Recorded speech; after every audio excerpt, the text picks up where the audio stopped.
बार Indians ने United Nations में आवाज उठाई है। We are talking let's talk human rights. हमने कितनी बार आवाज उठाई है, राइट? बलोच हमसे उम्मीद करते हैं, ऐसा ना हो एक दिन बलोच सोचे कि इनसे उम्मीद रखना गलत है। इंडिया को करना पड़ेगा बलोचिस्तान को सपोर्ट, और कोई चीज नहीं है। We supported the Tibetans, why can't we support the Baloch? Why not? बहुत फेयर पॉइंट है। ह्यूमन राइट्स के हवाले से इंडिया का बोलना बनता है, मगर वो बोल नहीं रहे। आपने कहा कि मुझे ये ख़तरा होता है कि कहीं बलूचिस्तान के लोग ये ना कहें कि भारत हमारी मदद नहीं करता। वो ऑलरेडी कह रहे हैं। मेरे साथ मेरे बहुत सारे दोस्त हैं, वो सब कहते हैं कि भाई बात ही बात होती है, कोई कोई हमारे साथ नहीं होती। और आपका कहना बिल्कुल फेयर है कि ह्यूमन राइट्स की बात हो, अगर वो अपना जो एग्जाइल एंड गवर्नमेंट की बात हो, तो वो तो कम से कम ह्यूमन राइट्स का मसला है, उस पर होनी चाहिए बातचीत होगी। लेकिन मैं फिर दोबारा उस पर आता हूँ कि जो आपने न्यूयॉर्क टाइम्स की बात की, ऑफ कोर्स हो सकता है न्यूयॉर्क टाइम्स ने ये खबर छापी हो कि वो पाकिस्तान की तरफ से ये स्टेटमेंट, तो वो छाप सकते हैं ना कि भाई पाकिस्तान कहता है कि हम अड्डे नहीं दे रहे, तो ये एक खबर होती है। अब अमेरिकन कह रहे हैं कि वो ये तो नहीं कह रहे कि अड्डे दे रहे हैं, वो ये कह रहे हैं कि भाई हमारी बहुत अच्छी अंडरस्टैंडिंग हो रही है, बहुत फैसिलिटेशन बन रही है। जब प्रेस वाले अमेरिकन से पूछते हैं, वो कहते हैं हम फर्दर तफसीलात आपको नहीं दे सकते। तो वो अमेरिकन का इतना कह देना ही काफ़ी होता है। तो आपने पिछले शो में भी कहा था कि जाहिर है पाकिस्तान को अमदाद भी कुछ ना कुछ मिलेगी, जो अब मिलने की बातें भी हो रही हैं। कुछ ये कह रहे हैं कि शायद वो मिलना शुरू हो भी चुकी है। तो इस सारी सूरत हाल से चाइनीज़ नाराज़ होंगे, भारत का क्या रिएक्शन बनता है? भारत का तो ये रिएक्शन बनता है कि देखिए साहब, पाकिस्तान तो अंधा कुआं है, और उस अंधे कुआं का पेट सिर्फ अमेरिका भर सकता है। नॉट दैट, मतलब नियत तो उसकी कोई नहीं भर सकता, लेकिन पेट भर सकता है उसका, ठीक है? चाइना नहीं करेगा। चाइना ने मना कर दिया पैसे देने से। 9 बिलियन का 6 बिलियन हुआ, 6 बिलियन का 0 हो गया। सी पैक 2 साल से बंद पड़ा है। तो उसको यहूद अनूद की साजिश बोलें जो बोलें, पर एंड में बात यह है कि सी पैक बंद हो गया, राइट? चाइनीज उसमें पैसे नहीं डाल रहे।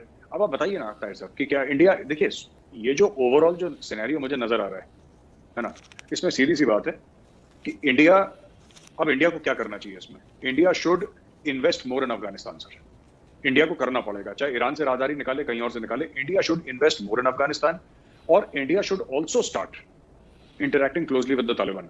जो हो, तालिबान ने अभी तक इंडिया के खिलाफ कोई एक्शन नहीं लिया सर, ठीक है? हम क्यों दुनिया भर में एक मॉरली अपराइट, हर समय हम लोग पता नहीं क्या है, थोड़ा सा हिंदुस्तानियों में भी थोड़ा सा दिमाग में हर समय रहता है कि नहीं, we should do the ethical thing, we should do what is in interest of India.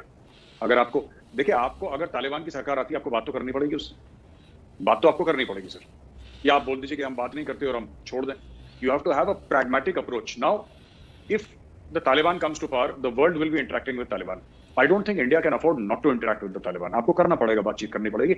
आप छुप छुपा के करें, आप पीठ पीछे बात करें, आप उसको रिकॉग्नाइज ना करें तालिबान की गवर्नमेंट को, लेकिन आपको इंटरेक्शन तो रखना पड़ेगा सर कभी ना कभी, क्योंकि आपकी इतनी इन्वेस्टमेंट हो चुकी है अफगानिस्तान में, और आपको वहां पे प्रेजेंस जमा के रखना है सब अफगानिस्तान में। आप ये नहीं कह सकते कि हम रूठ गए, तालिबान आ गया तो हमने मुंह फुला लिया अपना और हम रूठ गए। ये तो पॉसिबल नहीं है ना।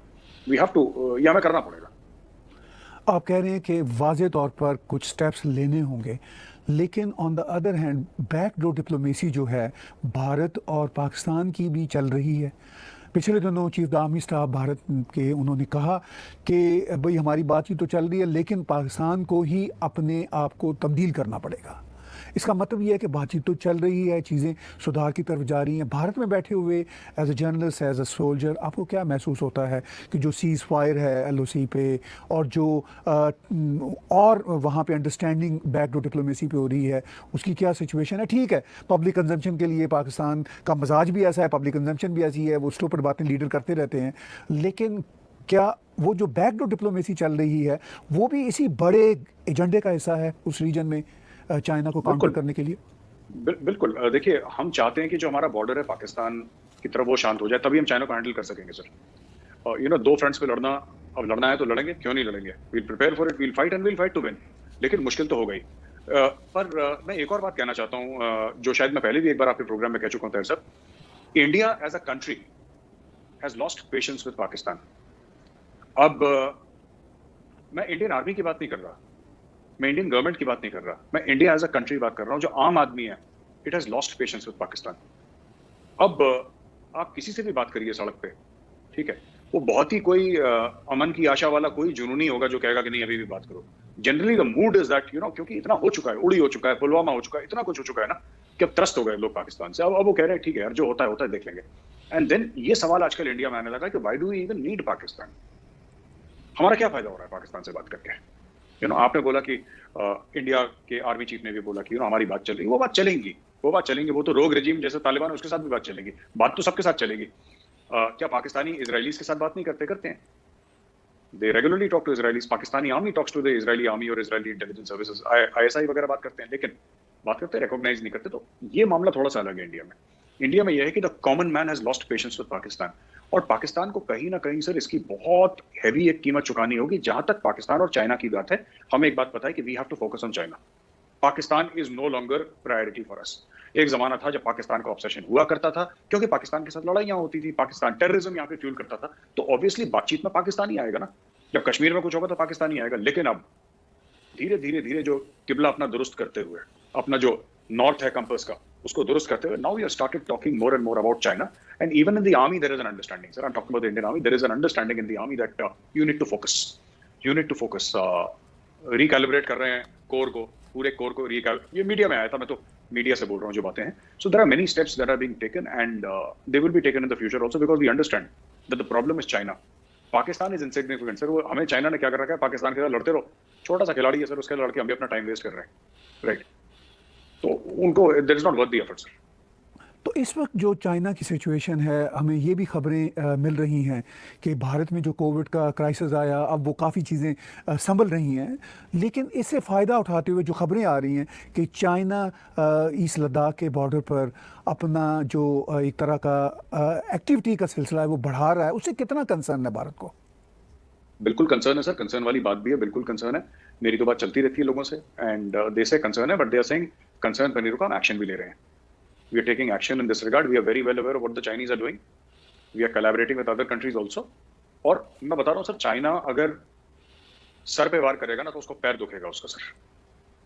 चाइना, कहने की बात यह है कि अगर चाइना हिमालय में कुछ करेगा तो उसको समुद्र में प्रॉब्लम होगी।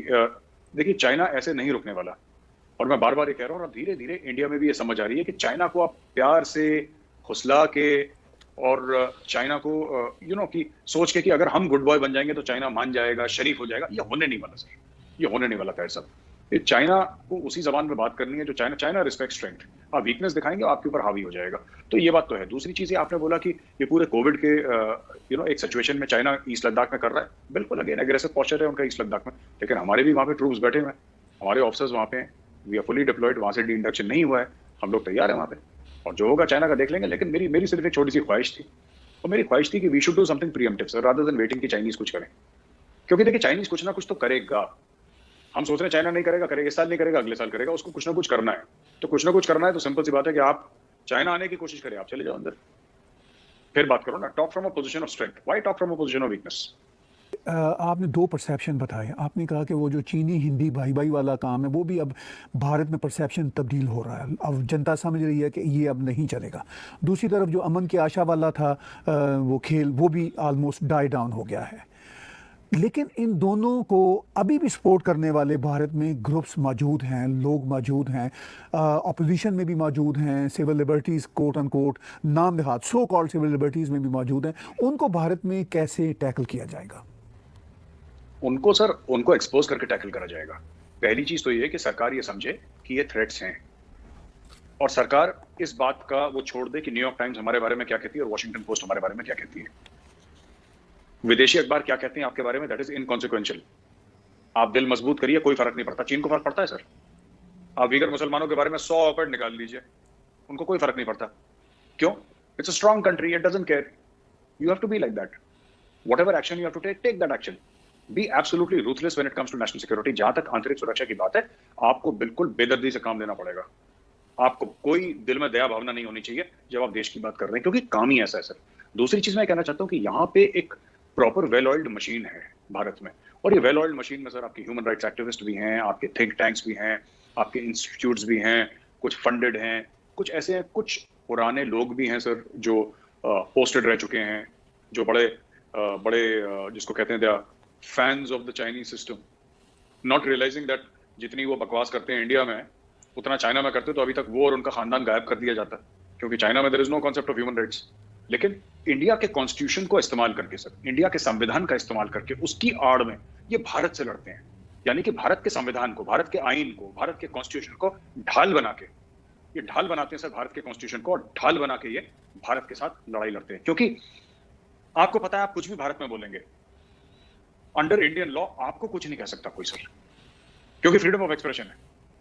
ये लोग वो काम कर रहे हैं, ढाल बना के संविधान को भारत पे चोट पहुंचा रहे हैं, and they have to be tackled sir, they have to be taken head on. आप लॉज बनाइए पार्लियामेंट में, आप जेल में डालिए सर इन लोगों को, आप इनको जेल में डालिए, आप खत्म करिए इनका सिलसिला, break that entire ecosystem. You have to be ruthless sir. लोग कहेंगे प्रेशर आएगा बाहर से, माने तो भाई भारत ने अटल बिहारी वाजपेयी जी ने करा था ना, इंदिरा जी ने करे थे ना न्यूक्लियर धमाके, अटल जी ने करे थे ना न्यूक्लियर धमाके, बाहर से आया था पूरा का पूरा, ये प्रेशर आया था बाहर से, उन्होंने बोला ठीक है क्या होगा फिर देख लेंगे, पर आपको एक बार you have to bite the bullet and make this happen.